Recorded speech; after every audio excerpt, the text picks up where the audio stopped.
আমরা মানুষ জাতি নাকি সৃষ্টির সেরা জীব। আজ অব্দি কি আমরা সৃষ্টির সেরা জীব হতে পারছি? আমরা সারাদিন থাকি মানুষের গীবত নিয়ে, মানুষের সমালোচনা নিয়ে, কিভাবে মানুষের ক্ষতি করা যায়, কিভাবে মানুষের পিছন দিয়া বললাম না। তাহলে আমরা কিভাবে সৃষ্টির সেরা জীব হতে পারলাম? আমাদের তো ভিন্ন ভিন্ন মতামত।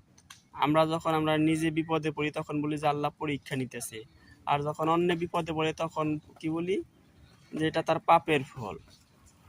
আমরা কখনো আমাদের নিজের দোষ, নিজের ভুল, নিজের পাপগুলো সামনে আনি না, প্রকাশ করি না। অথচ মানুষের সামান্য ভুলগুলো খুঁজে বের করি। সামান্য ছোট অপরাধগুলো তাকে কিভাবে বড় করা যায়, কিভাবে তাকে অপমান করা যায়, কিভাবে তাকে হিনস্থ করা যায় সেটা নিয়ে ব্যস্ত থাকি। তাহলে আমরা কিভাবে মানুষ সৃষ্টির সেরা জীব হতে পারলাম?